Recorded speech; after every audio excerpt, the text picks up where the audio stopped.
Ivan Johnson making his way back into this game, Charles. Well, one thing I heard during the timeout naman, sabi ni Coach Norman kay Onuaku, the moment Ivan Johnson comes in, you're also coming in for Rabah Husseini, and through to that, both the two imports are already back in the ballgame. Onuaku, though, will have to watch it. He picked up 2 early fouls in the first frame.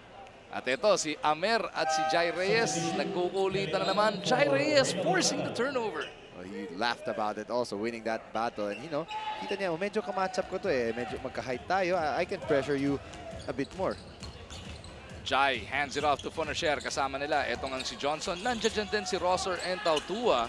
Johnson from the outside, Mintis on Waku para sa board. Actually, last game for the Bolts, I thought Kelly Nabong did a good job on Denzel Bol. So that's one liberty that Coach Norman has. Pag andyan si Nabong, they're able to let Onuaku defend another player. And it's the same thing for Talk and Text. You have Tautua, who's the one guarding the import instead of Ivan Johnson.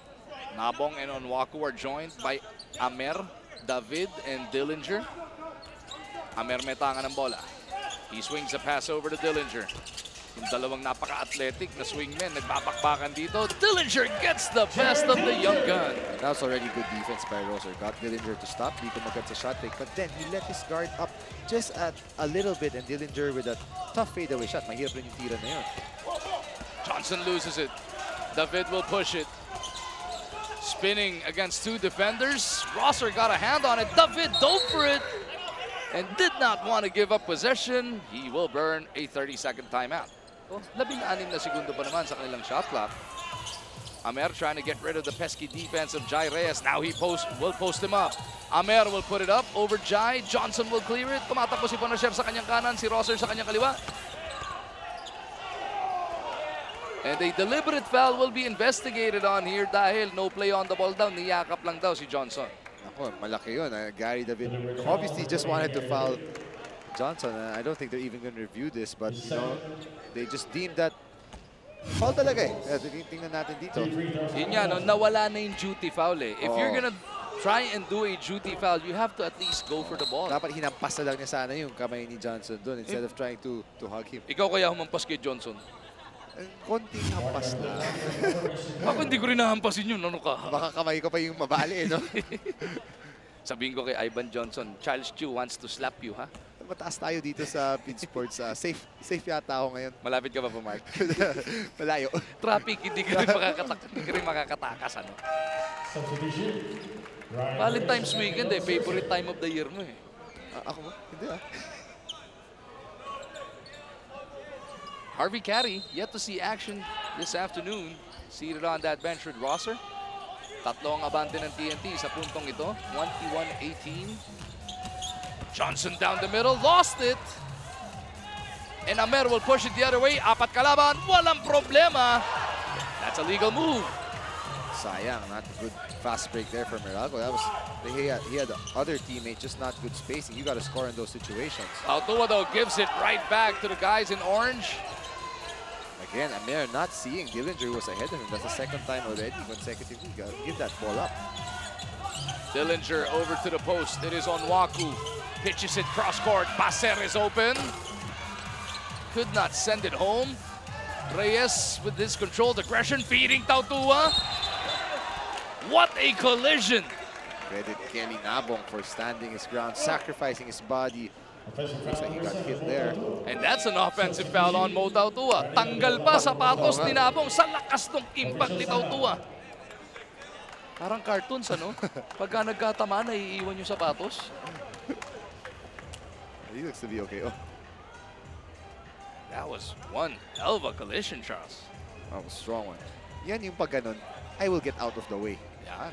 Kaninang tapang-tapang mo, papaluin mo si Johnson. Pag si Tautua, tatakbo ka na rin. Siko yung inuna eh.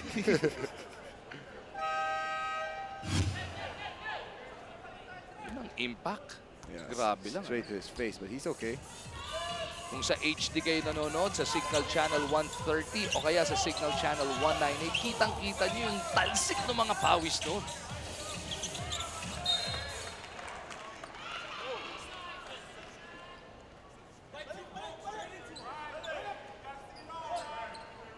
David will get it right back from Amer. They go back over to Onuaku. So far, hindi pa ganun kadominante pinapakita ni Arinze. Dillinger from the elbow will miss. kasi pag hawak ni Onuaku ng bola, halos double team sa kanya or naka-zone defense yung TNT, forcing him to be a passer. Johnson lets it fly. Kinalawit pa ni Dillinger yung rebound. David on the move. Nabong will spin it back out to Dillinger. 21-18 pa rin ang nasa ating talaan. Medyo matagal na namang hindi gumagalaw yan. David from the outside. In and out para kay Gary. Meralco not getting any breaks. So yun yung layup ni Pasel Amer. Shoot na yun. Nawala pa. Ito, in and out for Gary David. Ayun na naman, banggaan na naman. This time it's Johnson and Nabong. I like that call by the referee, giving a technical foul to Ivan Johnson. I think the foul should be on Kelly Nabong, but Johnson took a swipe after. Coach Norman trying to help him up, pero di niya pinansin. Foul on Kelly Nabong. Technical foul. Take a look at this again. Nabong will bump Johnson away, but then may swipe siya dun sa kamay sa right hand niya eh. Kala niya makakalusot, pero hindi. Better angle. Yung forearm yung tumama, no? Oo. Swerte pa ni Johnson dun, hindi yung kamay Oo. niya. Baka naimbestigahan siya na mas matindi dun. Pero ang malas dun, si Nabong. Kanina, nasagasaan na siya, nabundol na siya. Ito ni Tautua, this time around, sa puso naman siya inabot ni Johnson. Look at how tough this guy is. Shrugs it off, Charles. Well, that's his job in this team right now. Whether it's going to be guarding Ivan Johnson or Denzel Bowles, if he wants to stay on the floor, he has to sacrifice and make plays like those. Bonacher will inbound over to Reyes. De Ocampo is back on the floor para sa tropa. RDO turns it over. David will push it over to Amer. Na-dribble lang sa sariling paa. Wow, good save though by Pasel Amer. Trying to get it to David, pero Bonacher got in the way. Anjo Karam ang ipapasok naman dito ni Coach Norman. Pinalitan na si Amer. Amer struggling a bit in his short stint in this game. Kita mo kung sino yung unang-una sumalubong kay Amer? Si Cap course. Jimmy. Well, he needs to encourage the rookie. The rookies 0 for 4 today with 2 turnovers, a couple of so fast break opportunities where he should have made better decisions. Anjo Karam ngayon ang nagtitimon para dito sa Orangemen. Yan, naka-zona na yung talking text pag naka-Onuaku yung bola. Gary trying to sand on that zone-busting 3. Pangalawang mintis na para kay El Granada. Johnson will wait for the rest of his squad. Bonacher on the attack. Thought about that 3, gives it up papunta kay Ryan Reyes. Ryan puts it up. Oh, go. Ayaw talaga. Talking text struggling still from the outside.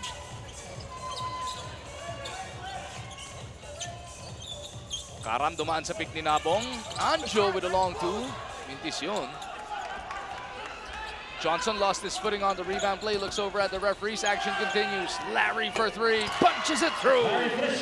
Finally a 3-pointer for TNT. Atin sa atin yan ng Oppo F1 selfie expert. 4 out of 12 na sila sa 3-point range, but they missed a couple before Bonacher finally able to hit that. Samantalang Meralco, wala pa nasushoot from 3. David on the attack, lost it. Quick hands on the part of Castro from behind. Dalawa kalaban ni Dabler. Anong gagawin niya? Atake pa rin naman.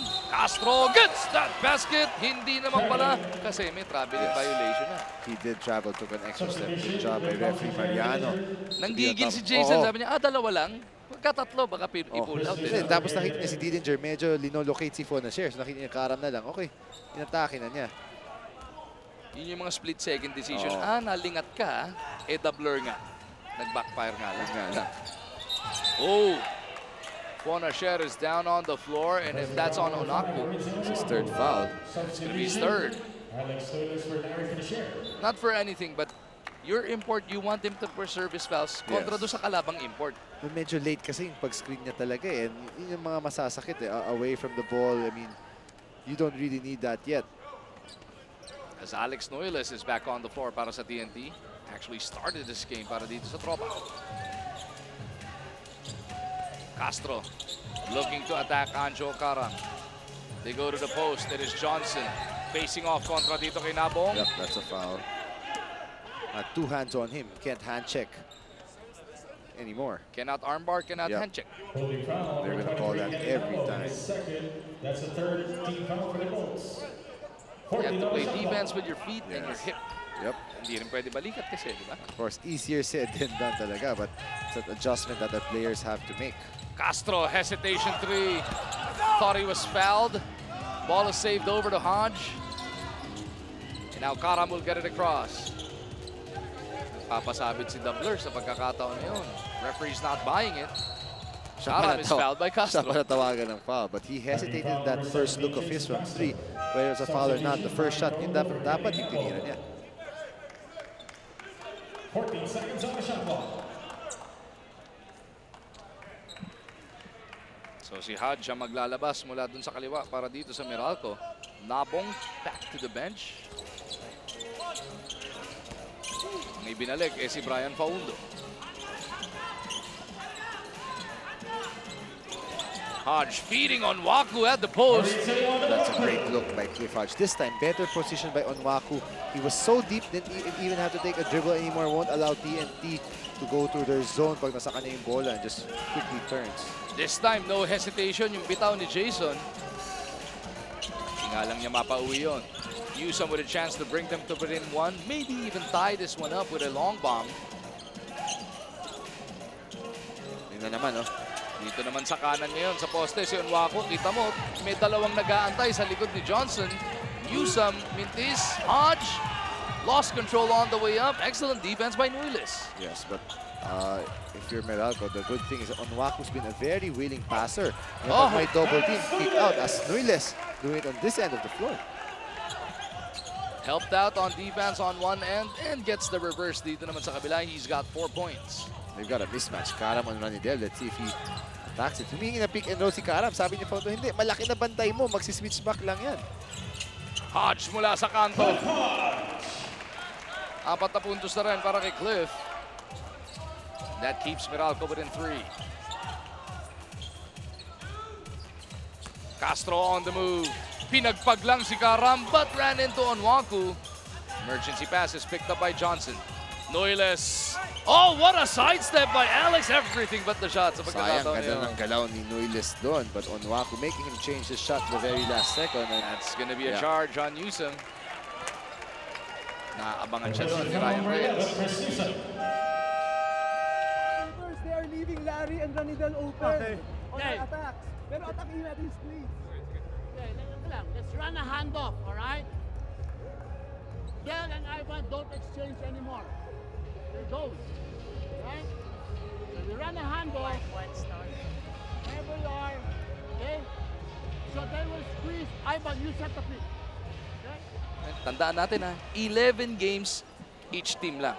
Top 8 lang ang lulusod, Charles. I actually like it na top 8 lang lulusot kasi kita mo, you will know talaga sino yung mga mas deserving and twice to beat advantage nga para sa top 4 teams in that Top 2 lang. Okay, top 2 teams rather. 1 and 2 will be twice to beat by 8 and 7. Best of 3 rather. Tapos 3 versus 6, 4 versus 5, best of 3 po yun. Pagka po may mga tabla sa ating team standings, quotient ang gagamitin to break them except kung may tabla sa second place at tabla sa 8th place. Siyempre, yung second place, magkaka-twice to beat ka kasi. Yung 8th place naman, yung katabla mong matatalo sa playoff, bakasyon. Win or go home yun. Pero ito, miscommunication there. Just a sloppy pass. Medyo nadulas yung bola. And Ranidel was already wide open. The semifinals will be a best of 5 affair. The finals will be a best of 7. 26-23 TNT defending or trying to defend their ground, looking to go 2-0, but Newsome will bring Meralco to within 1. 6 points now for Chris Newsome to lead his team. Both these teams are actually struggling from the field. We only combined for 51 points and we're nearly done with the second quarter. Ooh. Ivan Johnson just smacked Faundo on the face and he will be investigated. Tandaan natin, may technical na ba? Pag flagrant foul to, delikado siya. So now Brian Faundo will get 2 free throws and ball possession will be with the Meralco Bolts. So Johnson having a pretty weird start to the Commissioner's Cup this year. Missed his first game because of issue ng practice game nga nila against Blackwater. Ngayon, he's played 15 minutes in his second game and scored 9 points, but he's gone. He's done for the day.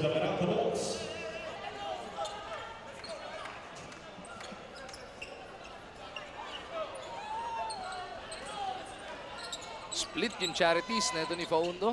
Kaya tabla ang ating labanan pero ang possession nasa Meralco. Pagkakataong bawiin ang kalamangan. Hodge kicks it out. Karam mula sa labas. Long two is a miss. De Ocampo para sa board. Now, if you're talking Tex, you might want to play a bit faster to si Onwaku. He's a guy who likes it on the post. Medyo mabagal rin siya bumaba sa depensa. So try to push the pace. You're minus Ivan Johnson. You're going to need a lot of scoring from a lot of different guys. Fonacier mula sa labas. Could not answer the call sa pagkakataon na yun. Newsome gets the pass from Karam. But Kelly Williams is right on top of the rookie.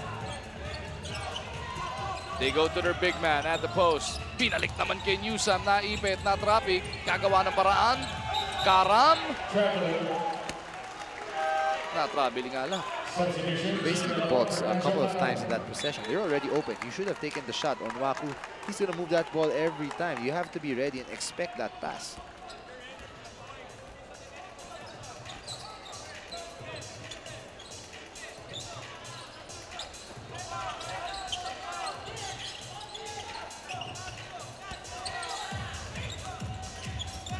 Williams on the attack. The pull-up jumper is a miss. Newsome para sa board. Talking Tex has only scored 6 points in this quarter. Hodge atake. Huli! Pero pati braso kasama raw doon. Ito, mawawarning pa. Jason Castro. Ang buong bench ng TNT exploded in disagreement.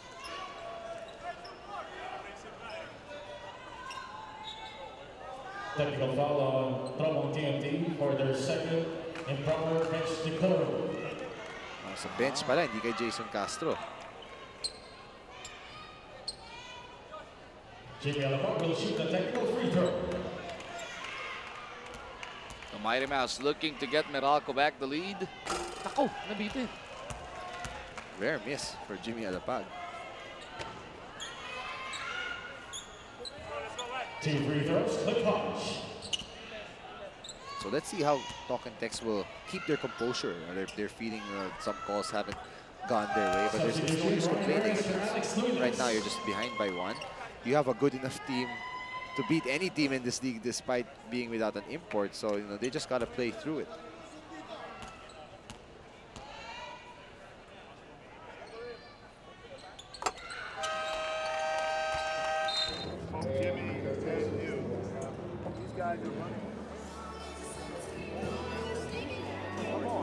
Give him the ball, let it suck in, and give it right back to you. Now we got an open lane. Right now, you're holding the ball there, and you're still trying to make penetration. Get our spacing together. Get our spacing together, guys. Move it up if a guy's open, huh? All right, let's give it right back to you. All right.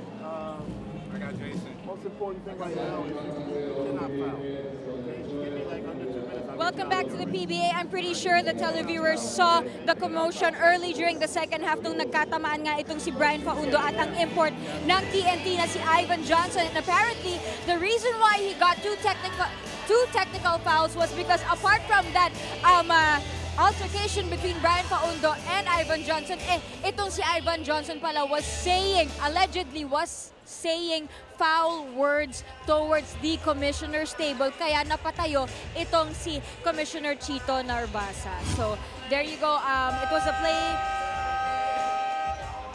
It was a technical foul indeed. Oh, going back to you, Magu.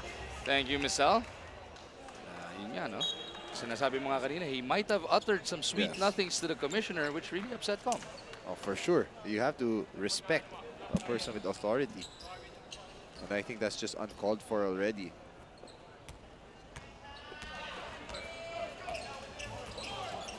So it's 28-26 at this juncture of the contest. 3 minuto natitira sa ating first half. Castro on the move, will pull up from 19 feet out. Look at Hodge with the emphatic rebound. Castro still struggling with his shot. I mean, umander na si Newsome sa screen. Libreng-libre si Castro. 1 for 6 from the field. Hodge to Newsome, top of the key 3. Mintis. Hodge are trying to keep it on this side of the floor. Pero siya pa napituan ng foul. Physical foul for Click Hodge, his third. Ang braso ni Reyes yung inabot niya sa pagkakataon niya.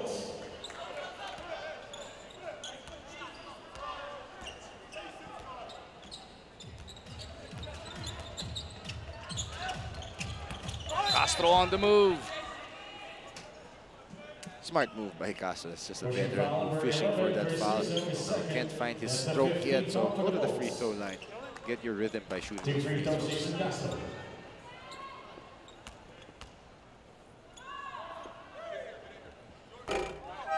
Substitution, Jared Dillinger for Cliff Hodge, both out duo for Kelly Williams.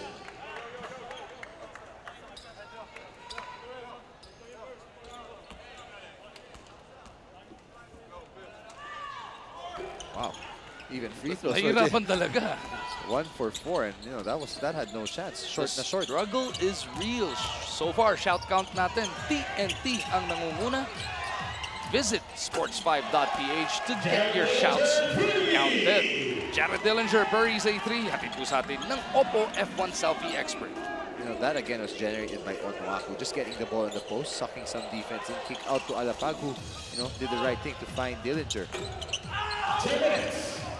2-minute warning na ng ating first half. Alapag on the attack.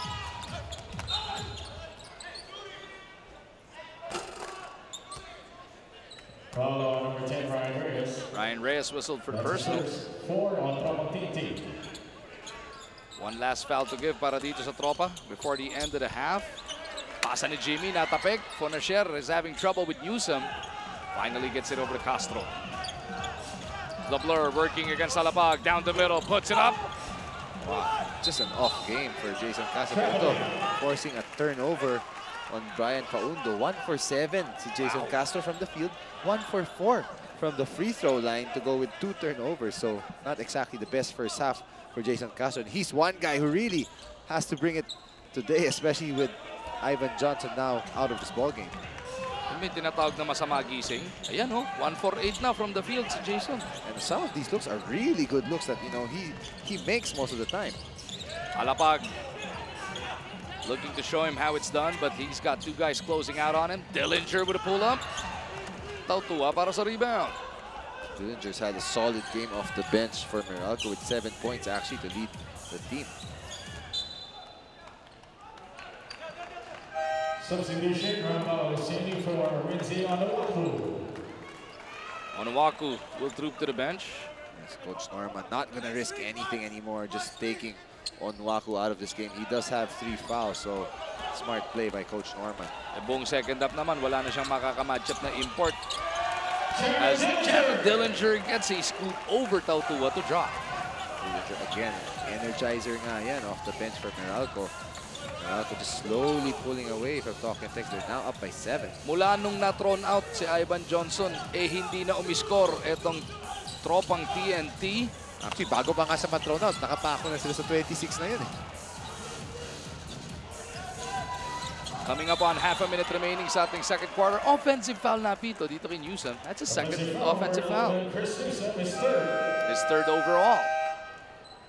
30-second timeout, Tropang TNT. And Tropang TNT will request for a 30-seconder. Coach Jong does not want to go into the half with this kind of drought. Well, they haven't scored in over 5 minutes. Last score nila, yung jump shot ni Alex Noyles. That was at the 5:52 mark to make it 26-21. So 12-0 run ngayon ang Meralco, Magu. Let's say stop, we can't stop. So TNT looking to snap out of this funk late in the second quarter of action. Meralco naman looking for another stop to really carry this momentum they have built into the turn. And that's why Coach Jong called that timeout, wanting to execute one play. Tingnan natin nga kung ano yung gagawin niya dito. Castro, Charles already mentioned it, shooting horrible from the field, 1 of 8 so far. He made that first layup. That's about it para dito kay Jason, and 1 free throw after that. Pupunta sila kay Tautua kontra Aluseni, faking that pass, 6 to shoot. Mo out to Larry. In and out on that 3. Diretso. 8 seconds na ditira sa ating first half. Jimmy looks up at the clock. Faundo will offer the pick. Jimmy felt the contact, was trying to sell that he was in the act. No. Pero no harm trying. Malay mo, mabigyan ka ng 3 free throws. Pero ngayon, no more fouls to give for both these teams. And Gary David now back for this last possession. Some offense for Meralco. 5.3 natitira for Meralco to even add to their lead. Jimmy feeds Aluseni. Mintis nga lang para dito kay Raba. Hinayang na hinayang siya. Oh, pero ang ganda na ng move. Credit Jimmy Alabag for making that happen. Raba wants that back because that's a shot he knows he can make. 33-26 ang nasa ating talaan at the half. It is Meralco with a late run taking control of this game.